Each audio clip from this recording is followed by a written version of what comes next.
বিকেলবেলায় এখন আমি ছাদে এসেছি একটু ঘুরতে, পাইচারি করতে। সকাল থেকে আজ কাজ অনেকটাই কম, বিকেল থেকে আমার কাজ এরকম নেই, সকাল থেকে সমস্ত কাজ করে নিয়েছি। তো ছাদে দেখো আজ এসিটা চলছে।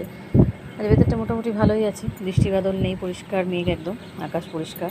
আর তার মধ্যে তোমাদের একটা জিনিস দেখে আমি ছাদে এসে এই যেটা এসিতে লক্ষ্য করলাম, দেখো এসি চলছে, চাই না দেখাতে পারবো কিনা, দেখো তোমাদের একটা জিনিস দেখাই। দেখতে পাচ্ছ এসির এই মেশিনটার ভিতরে ব্যাঙ ঢুকে সে মরে গেছে। আর সেই জন্য না আমার এসি যখন রাতে চালাই কীরকম একটা আওয়াজ হয়, মানে এই সম্ভবত ঢুকেছিল বলে না কিছু খটখট খটখট আওয়াজ করতো, সেটা বুঝতে পারতাম, ভাবতাম টিকটিকি ঢুকেছে বা কিছু হয়তো আমার ঘরের ভিতরের মেশিনটাই। কিন্তু দেখো এটা দেখছি এখানে মরে পড়ে আছে, এই দেখো এটা একটা না ব্যাঙ, মিডিয়াম সাইজের, বড় নয় খুব ছোটো নয়, মরে পড়ে আছে। আর সেই জন্য মানে এসিটাতে রাতের বেলা আওয়াজ হতো, আমার না রাতে শুয়ে শুয়ে একটু ভয়ই লাগতো, যে মানে ভয় অন্য কিছু না, যে এসিটা যাতে খারাপ না হয়ে যায়, সেই জন্যই বেশি ভয় লাগতো। দেখো কীরকম ঢুকে আছে এসির ভেতরে ব্যাঙটা, বলো এটাকে এবারে কাউকে মিস্ত্রিকে ডেকে বার করতে হবে, তবে এটা ঠিক হবে, ওই আওয়াজটাও যাবে। যদিও মানে এই এখন মরে যাওয়াতে এখন আওয়াজটা অতটা হচ্ছে না, যখন বেঁচে ছিল তখন মনে হয় ওই ফটফট ফটফট করতেই থাকতো, এখন মরে গেছে বলে আওয়াজটা আর আসছে না। কিন্তু এটাকে তোমার বার করার ব্যবস্থা করতে হবে, না হলে তো মেশিনটাই খারাপ হয়ে যাবে একদম। ছাদে এখন একটু এই যে পাইচারি করছি।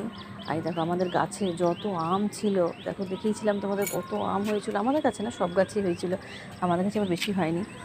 এই দেখো সমস্ত আম, একটা আমও যমুনা রাখেনি, সমস্ত যা যেখানে ছিল, সেদিনকে তোমাদের আমের ভিডিও দিয়েছিলাম, আম গাছে সব পেড়ে নিয়েছি। আসলে আমগুলো বাগানে পড়ে পড়ে না প্রচুরভাবে নষ্ট হয়ে যাচ্ছিলো, একদম সব পড়ে পড়ে নষ্ট হয়ে যাচ্ছিলো, তার চেয়ে মানুষ খাওয়া বলো। সেগুলো আমার মা কী করেছে, দুটো ফ্রিজের মধ্যে পুরো বাস্কেটগুলো হচ্ছে ঢুকিয়ে পুরো প্যাক আপ করে রেখে দিচ্ছে। আমি কোনো সবজি পাতি যা আনছি সেগুলো বাইরে রাখতে হচ্ছে, সেগুলো ফ্রিজে ভালো করে ঢোকাতেও পারছি না। এবারে খুব সমস্যা হবে, আমগুলো শেষ হবে, কারণ আমরা যেহেতু বলেছি না আমরা খুব কমই আম খাই, আর বাড়িতে প্রচুর গাছ আছে, কাঁঠাল গাছ, 3খানা আম গাছ, জামরুল গাছ, সবেদা গাছ, প্রচুর গাছ, কিন্তু পেয়ারা গাছ, কিন্তু ফল আমরা সেইভাবে কেউ খাই না। সেই জন্য কী হয়, ফলগুলো আমাদের সবাইকে দিয়ে দিতেই হয়, আর আমরা গাছের লেজও দিই না, তাহলে সেই জন্য সবাইকে ফল দিতে হয়। এই পাড়া শুদ্ধ কেউ বাকি নেই আমাদের ফল দিতে, সবাইকে দেওয়া হয়ে গেছে, প্লাস মানে একজনকে বহুবার করে দেওয়া হয়েছে।